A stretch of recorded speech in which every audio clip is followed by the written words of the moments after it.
ओम श्री साम शिवाय नमः। ओम श्री गणेशाय नमः। श्री शिव महापुराण में रुद्र संहिता युद्ध खंड का 43वां अध्याय प्रारंभ करते हैं। हिरण्यकशिपु की तपस्या, ब्रह्मा से वरदान पाकर उसका अत्याचार, भगवान नृसिंह द्वारा उसका वध और प्रहलाद को राज्य प्राप्ति। व्यास जी बोले, हे सर्वज्ञ, हे सनत कुमार, देवताओं से द्रोह करने वाले उस हिरण्याक्ष के मार दिए जाने पर उसके ज्येष्ठ भ्राता महान असुर हिरण्यकशिपु ने क्या किया? हे मुनीश्वर, मुझे इस वृत्तांत को सुनने के लिए महान कौतूहल हो रहा है। हे ब्रह्मपुत्र, कृपा करके मुझे उसे सुनाइए। आपको नमस्कार है। ब्रह्मा जी बोले। व्यास जी के वचन को सुनकर सनत कुमार शिव के चरण कमलों का स्मरण करके कहने लगे। सनत कुमार बोले, हे व्यास, वराह रूप धारण करने वाले भगवान विष्णु के द्वारा भाई हिरण्याक्ष का वध कर दिए जाने पर हिरण्यकशिपु क्रोध एवं शोक से संतप्त हो उठा। इसके बाद विष्णु से वैर में रुचि रखने वाले उस हिरण्यकशिपु ने प्रजाओं को कष्ट देने के लिए निर्दयी वीर असुरों को आज्ञा दी। तब वे निर्दयी असुर अपने स्वामी की आज्ञा प्राप्त कर देवताओं तथा प्रजाओं को कष्ट देने लगे। इस प्रकार जब दुष्ट बुद्धि वाले उन असुरों ने लोक का उत्पीड़न प्रारंभ किया, तब देवता लोग स्वर्ग छोड़कर अलक्षित होकर पृथ्वी पर घूमने लगे। हिरण्यकशिपु ने भी भाई के मर जाने से दुखित होकर उसे तिलांजलि आदि प्रदान कर उसकी स्त्री आदि को सांत्वना प्रदान की। इसके बाद वह दैत्यराज अपने को अजर, अमर, अजय और प्रतिद्वंद रहित जानकर एक छत्र राज्य करने लगा। वह मंदराचल की गुफा में पैर के अंगूठे मात्र को पृथ्वी पर टेककर दोनों भुजाओं को ऊपर उठाकर आकाश की ओर देखते हुए अत्यंत कठोर तप करने लगा। इस प्रकार जब वह असुर तप कर रहा था, तब सभी बलवान देवताओं ने समस्त दैत्यों को जीतकर अपना अपना पद पुनः प्राप्त कर लिया। तपस्या करते हुए उस हिरण्यकशिपु के सिर से धूम से ही तपों में अग्नि प्रकट हुई।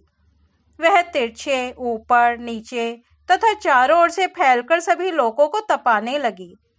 उससे तप्त होकर देवगण स्वर्गलोक छोड़कर ब्रह्मलोक चले गए। उसकी तपस्या से विकृत मुख वाले उन देवताओं ने ब्रह्मा जी से सारा वृतांत कहा।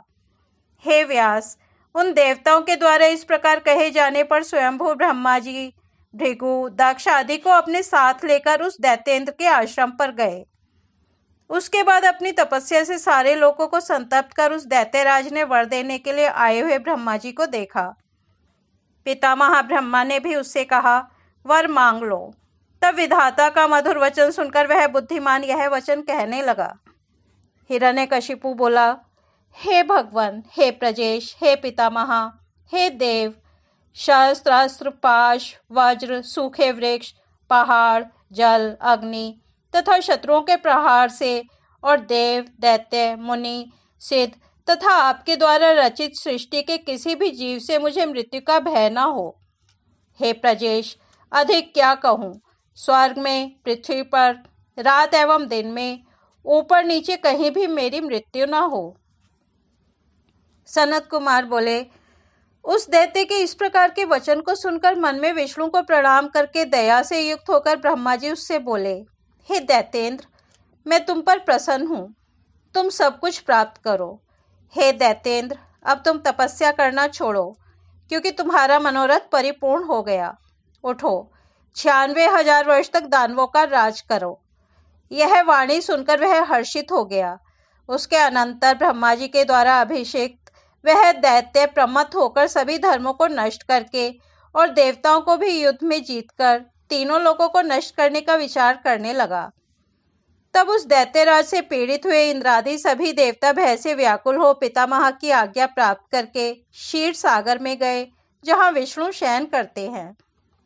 उन्होंने विष्णु को अपने लिए सुखदायक जानकर अनेक प्रकार के वचनों से उनकी स्तुति करके प्रसन्न हुए विष्णु से अपना सारा दुख निवेदित किया। तब प्रसन्न विष्णु ने उनका समस्त दुख सुनकर उन्हें अनेक वरदान दिए और शैया से उठकर अग्नि के समान तेजस्वी उन्होंने अपने अनुरूप नाना प्रकार की वाणियों से आश्वासन देते हुए कहा कि हे देवताओं, आप लोग प्रसन्न होकर अपने अपने स्थान को जाएं। मैं उस दैत्य का वध अवश्य करूंगा। हे मुनीश, विष्णु का वचन सुनकर इंद्र आदि सभी देवता अत्यंत प्रसन्न हो गए और हिरण्याक्ष के भाई को मरा हुआ मानकर अपने अपने लोक को चले गए। तदनंतर महाजटायुक्त, विकराल, तीखे दांत स्वरूप, आयुध वाले, तीक्ष्ण नखों वाले, सुंदर नासिका वाले, पूर्णतः खुले हुए मुख वाले, करोड़ों सूर्य के समान जाज्वल्यमान, अत्यंत भयंकर, अधिक क्या कहें, प्रलयकालीन अग्नि के समान प्रभाव वाले वे महात्मा विष्णु जगन में नृसिंह का रूप धारण करके सूर्य के अस्त होते समय असुरों के नगरों में गए।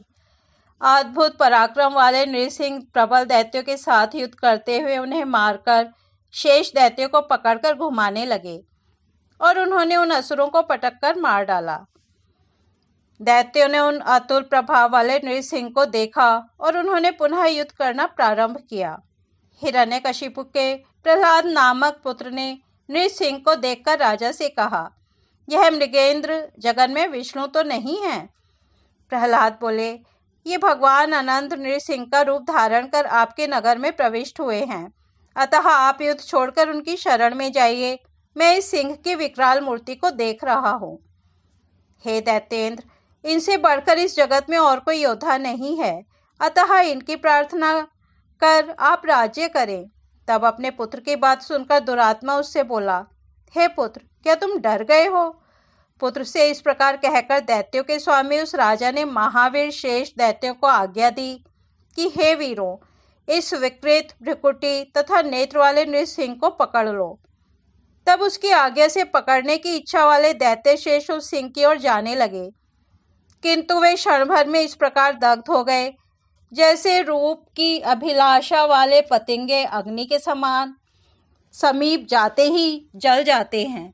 उन दैत्यों के दग्ध हो जाने पर वह दैत्यराज स्वयं सभी अस्त्र, शस्त्र, शक्ति, पाश, अंकुश, अग्नि इनके द्वारा नृसिंह से संग्राम करने लगा। हे व्यास, इस प्रकार शस्त्र धारण कर, गर्जना कर, क्रोधपूर्वक परस्पर युद्ध करते हुए उन दोनों महावीरों का ब्रह्मा के एक दिन के बराबर समय व्यतीत हो गया। उसके बाद अनेक भुजाओं को धारण कर चारों ओर से युद्ध करते हुए उन नृसिंह को देखकर वह दैत्य पुनः उनसे सहसा भिड़ गया। तब वह महादैत्य नाना प्रकार के शस्त्रास्त्रों से अत्यंत दुस्सह संग्राम करके उन शस्त्रास्त्रों से क्षीण हो जाने पर शूल लेकर नृसिंह पर झपट पड़ा। इसके बाद नृसिंह ने पर्वत के समान अपनी अनेक कठोर भुजाओं से उसे पकड़ लिया और भुजाओं के मध्य दोनों जानुओं पर उस दानव को रखकर मर्मभेदी नखांकुरों से उसके हृत कमल को फाड़कर उसे लहूलुहान करके उसके सभी अंगों को चूर्ण कर डाला।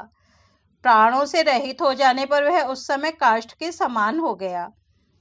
उस देव शत्रु के मारे जाने पर अद्भुत पराक्रम वाले विष्णु प्रसन्न होकर प्रणाम किए हुए प्रहलाद को बुलाकर उसे राज्य पर अभिषेक करने के अंतर्धान हो गए।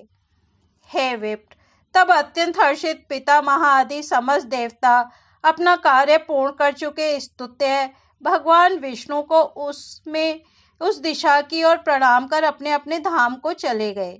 हे व्यास, मैंने प्रसंगवश रुद्र से अंधक का जन्म, वराह से हिरण्याक्ष की मृत्यु, नृसिंह से उसके भाई हिरण्यकशिपु का वध एवं प्रहलाद की राज्य प्राप्ति, इन सब का वर्णन किया। हे द्विजवर्य, अब आप शिवजी से प्राप्त अंधक के पराक्रम, शिव से उसके युद्ध तथा बाद में उसकी शिवजी से गणाधिपत्य की प्राप्ति को मुझसे सुनिए। इस प्रकार श्री शिव महापुराण के अंतर्गत द्वितीय रुद्र संहिता के पंचम युद्ध खंड में गणाधिपत्य प्राप्ति, अंधक जन्म, हिरण्य नेत्र, हिरण्यकशिपु वध वर्णन नामक 43वां अध्याय पूर्ण हुआ। कल हम 44वां अध्याय सुनेंगे। तब तक यही विराम देते हैं। ओम नमः शिवाय।